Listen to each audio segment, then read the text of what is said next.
André Onana pointé du doigt après la lourde défaite de Manchester United hier, dimanche, lors de la 22e journée de Premier League contre Brighton, un but contre 3 à domicile, et notamment pour cette énorme bourde sur le deuxième but que concède Manchester United.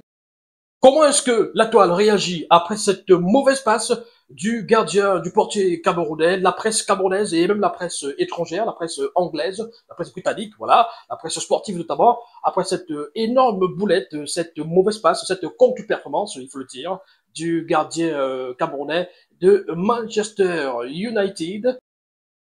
Que pensez-vous du cas André Onana à Manchester United? Alarmant, inquiétant, préoccupant, selon vous, ou tout simplement anecdotique et passager? On en parle dans cette vidéo.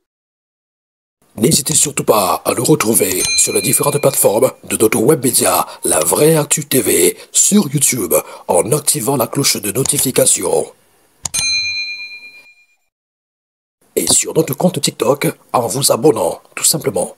Ainsi, vous découvrirez nos différents contenus, des reportages, interviews, analyses sur des sujets d'actualité, sport, culture, musique, politique. Sans oublier, très bientôt, des commentaires de match, ainsi que des lives, notamment sur TikTok, et des micro-trottoirs. Alors, n'hésitez surtout plus, invitez vos amis à s'abonner et partagez au max nos vidéos. André Onana, considéré comme l'un des meilleurs gardiens au monde, si ce n'est le meilleur jeu au pied, bien évidemment, dans les différents grands championnats européens, passe depuis hier un sale moment après la défaite de Manchester United qui s'est encore incliné un but contre 3 face à Brighton lors de cette 22e journée du championnat anglais. Un match que les Mancuniens, les Red Devils, avaient la possibilité de remporter. En effet, ils étaient menés dès les premières minutes de jeu par 1 but à 0, mais il y a eu cette égalisation de Bruno Fernandes sur penalty, et il y a eu des occasions. Manchester était dans un temps fort et aurait pu, par exemple, prendre l'avance, mais Manchester a surtout encaissé ce deuxième but qui permettait donc à Brighton de passer devant, et voilà, c'était un peu plus difficile à ce moment-là.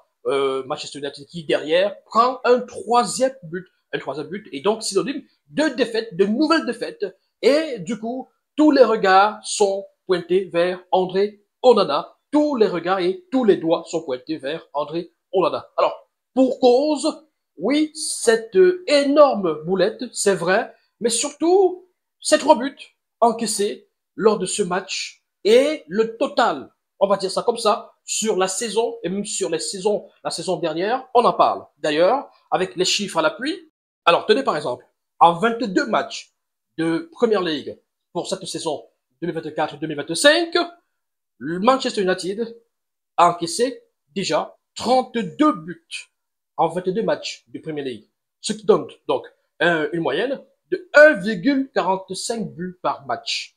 1,45 buts par match. Mais il faut quand même noter que sur les 22 jours, les 22 matchs, André Onana, c'est 6 clean sheets, c'est-à-dire 6 matchs sans encaisser le moindre but. Sur la saison dernière, donc 2023-2024, Manchester United, c'est 58 buts en 38 journées.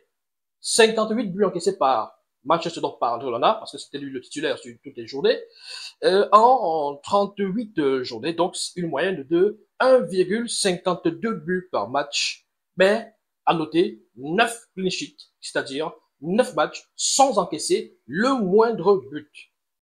Donc au total, pour André Onana, dans les cages de Manchester United, en Premier League, donc en championnat, exclusivement en championnat, sur l'ensemble de ses apparitions en Premier League, ça fait déjà 60 matchs pour 90 buts encaissés et 15 clean sheets, c'est-à-dire 15 matchs sans encaisser le moindre but. Alors à qui la faute? À qui la faute, se pose, beaucoup d'internautes se posent la question, beaucoup d'experts également se posent la question, à qui la faute? Mais retour sur le match hier, le match contre Brighton, qui s'est disputé donc ce dimanche, parce que la faute que André Onana commet, c'est une faute qui permet justement à Brighton de passer devant, de marquer le deuxième but donc qui permet à cette équipe de passer devant Manchester United, donc 2 buts à 1. À ce moment-là, tout est encore jouable, tout est encore possible, mais malheureusement, derrière, Manchester va encore prendre un troisième but, donc synonyme de défaite, finalement, 3 buts à 1. Et bien sûr, la question de savoir à qui la faute, vous comprenez qu'il fallait un bouc émissaire, et André Onana a le profil du coupable idéal pour cette défaite, pour ce résultat qui maintient Manchester dans le ventre mou du classement de Première Ligue. Voilà. Et donc, selon beaucoup d'observateurs, que ce soit en Angleterre, même un peu partout en Afrique, au Cameroun même, il faut le dire, parce que beaucoup de Camerounais, beaucoup de journalistes, beaucoup de médias, beaucoup d'analystes au Cameroun, eux aussi se mettent dans la danse et accusent ouvertement André Onana. Prenons le cas d'abord pour ce commentateur anglais de Sky Sport, qui pointe un doigt accusateur et il est même très dur envers André Onana et il fait même des comparaisons avec David De Gea. Voilà. Manchester United avait De Gea et ils l'ont renvoyé chez lui gratuitement. On a dépensé 62 millions d'euros pour André Onana. Il devrait y avoir des limites pour tout. C'est donc cette sortie de ce commentateur de Sky Sport, relayé par Fabrizio Romano, le journaliste italien, voilà, Fabrizio Romano, qui fait cette publication, qui relaie cette sortie du journaliste de Sky Sport, de ce commentateur qui estime qu'il devrait y avoir des limites à tout, et donc il pointe un doigt accusateur sur André Onana et regrette le départ de David De Gea, le gardien espagnol, prédécesseur de André Onana dans les cages de Manchester United. Et selon à présent de prendre les réactions de la presse cybernétique camerounaise et même internationale après cette contre-performance de André Onana, commençons par RSI, voilà, sur Facebook, cette Radio Sport Info, radio appartenant au président de la fédération, soit dit en passant, c'est juste pour préciser, hein. Voilà, beaucoup ne le savent pas, mais il faut peut-être souvent de temps en temps rappeler. Hein. RSI, André Onana, auteur d'une énorme bourde lors de la défaite de Manchester ce soir devant Brighton. Voilà, c'est un constat, c'est rien à dire. Et il est auteur d'une énorme bourde, c'est vrai, mais lorsque RSI, le même RSI, hein, bien titré, parfois il ne faut pas beaucoup pour que la chance puisse nous sourire. Soutien total à André Onana. Est-ce que vous comprenez un tout petit peu l'ironie dans laquelle se lance RSI dans cette publication-ci? C'est-à-dire que ils font croire, en réalité, qu'ils soutiennent André Onana, qu'ils encouragent André Onana, mais en réalité, dans le message, ils sont en train de dire que la bourde d'André Onana est une chance pour le deuxième gardien. Vous voyez la photo du gardien remplaçant.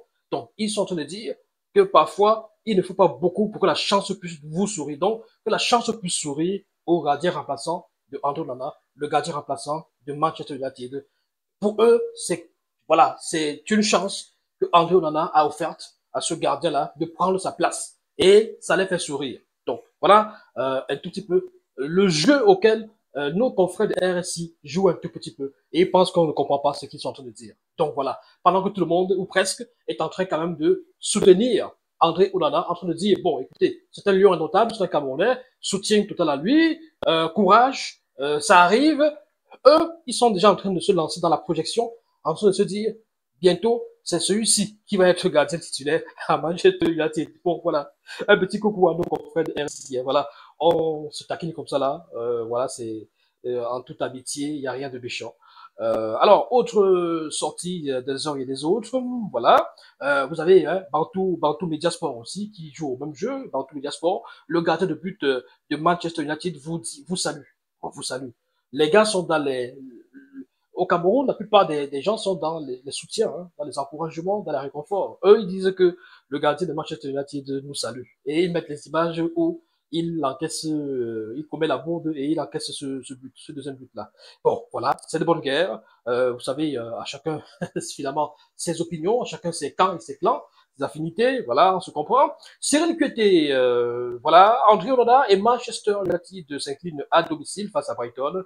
Il y a des moments ainsi, tu restes le meilleur. Voilà, lui, il a choisi de réconforter le gardien, de l'encourager.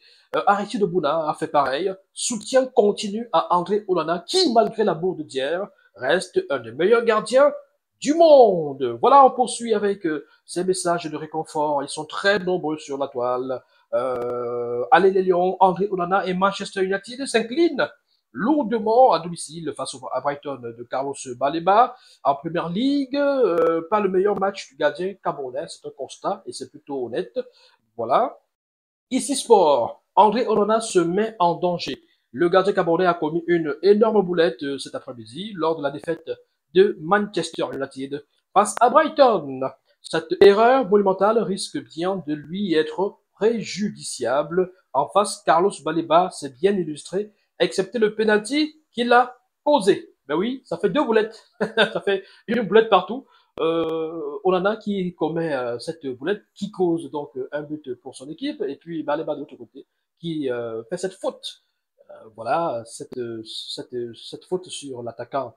Voilà, il était un tout petit peu en retard, et ça cause le penalty qui permet à Bruno Fernandes de marquer ce but égalisateur. Malheureusement, derrière, Manchester va donc encaisser le deuxième but. Et puis le troisième, courage aux deux lions indomptables. Et bravo aussi à Carlos Baleba. Oui, il a remporté ce match. Il mérite donc des encouragements. La réaction de Charles Douglas Deba. Moment difficile pour le gardien camerounais de Manchester United, André Onana, qui fait l'objet de vives critiques sur les réseaux sociaux du club après sa prestation peu rassurante. Et une bonne partie des fans appelant à son départ. La défaite contre Brighton laissera sans aucun doute des traces à en croire. Les déclarations du coach Amorim en fin de match et du cadre Bruno Fernandes. C'est l'une des crises, c'est plus qu'une crise, pardon, en ce moment, à Old Trafford, qui est loin d'être un théâtre des rêves cette saison. Courage, champion. Alors, quand Charles Douglas Deba fait cette déclaration et évoque la sortie de Ruben Amorim, le coach, comme retrouvons cette déclaration. Voilà. Alors le coach lui déclare peut-être la pire équipe de l'histoire de Manchester United. C'est signé Ruben Amorim, le coach de Manchester, lui qui est arrivé en cours de saison pour essayer de redresser un tout petit peu la barre. Lui, il déclare que cette équipe est certainement l'une des pires de l'histoire du club. Est-ce que vous êtes d'accord avec lui? Parce que lorsqu'on parle d'équipe, de façon générale, on englobe pas mal de compartiments.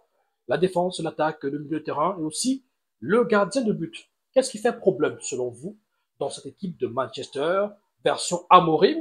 Est-ce que c'est la défense qui est régulièrement pointée du doigt? Est-ce que c'est le milieu de terrain qui aspire beaucoup? Est-ce que c'est l'attaque qui n'est pas si prolifique que ça, qui ne marque pas assez lorsqu'ils encaissent même derrière?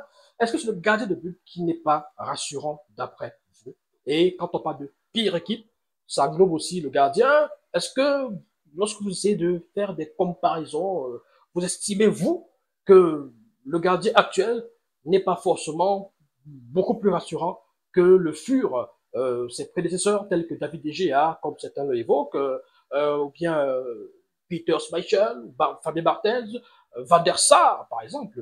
Voilà, ceux qui se sont succédés dans les cages de Manchester United. En tout cas, le débat fait fureur sur la toile. Vous avez également la possibilité de vous prendre part, de prendre part au débat. Laissez vos réactions en commentaire, laissez vos avis en commentaire, et bien sûr, nous allons débattre sur nos différentes plateformes.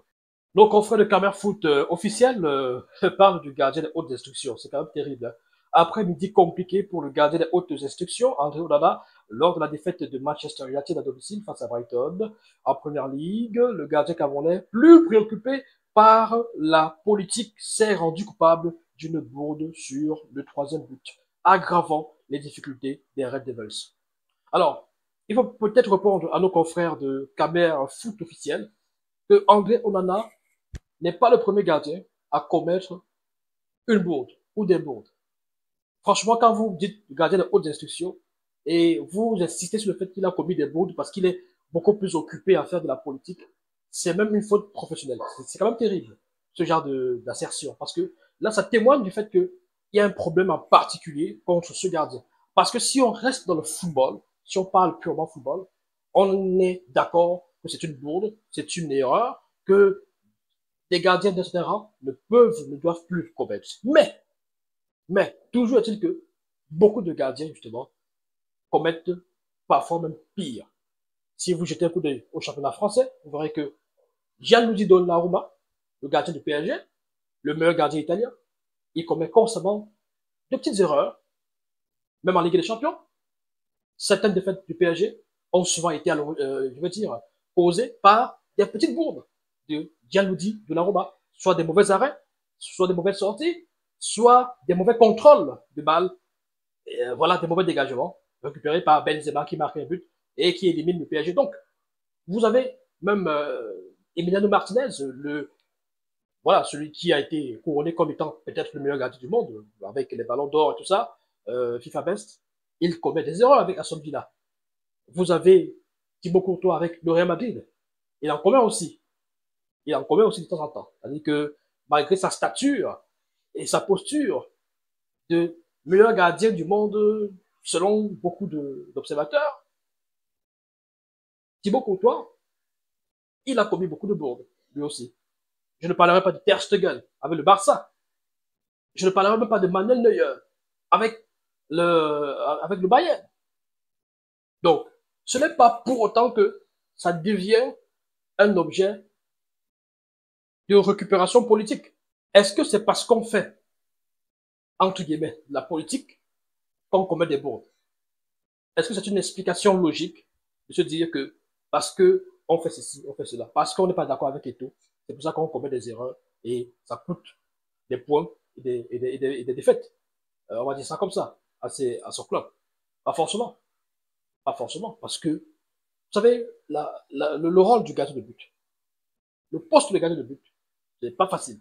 C'est pas évident. Voilà. C'est très délicat. C'est très délicat. Tout le monde commet des erreurs dans un match. À tous les postes. Tous les joueurs commettent des erreurs. Sauf que l'erreur du gardien de but, justement, ça cause le but. Et c'est la plus dangereuse.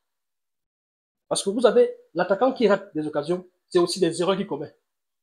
Le milieu de terrain qui rate des passes ou des récupérations, c'est aussi des erreurs qu'il commet. Le défenseur qui rate une relance ou qui se fait dribbler, mettant son gardien en danger, c'est aussi des erreurs. Sauf que l'erreur du gardien, justement, s'il arrête le ballon et il laisse sortir encore, et on marque, c'est une erreur. Si, voilà, il arrête, mais pas de façon énergique, s'il repousse le ballon et voilà, on marque, c'est une erreur. Donc, c'est pas parce qu'on fait la politique, c'est pas parce qu'on est engagé dans X ou dans Y bataille que l'on commet des erreurs. C'est pas une explication logique. Mais on peut quand même s'inquiéter, on peut quand même tirer la sonnette d'alarme et se dire, attention, André Onana, il faut se ressaisir, il faut se concentrer. Est-ce que c'est la défense? Est-ce que c'est le milieu de terrain? Est-ce que c'est le coaching? Faut-il blâmer André Onana ou sa défense? Vous avez un avis, vous avez vos impressions. N'hésitez surtout pas à les partager avec nous. Laissez vos réactions, vos avis en commentaire. Merci à tous et à toutes et rendez-vous très bientôt.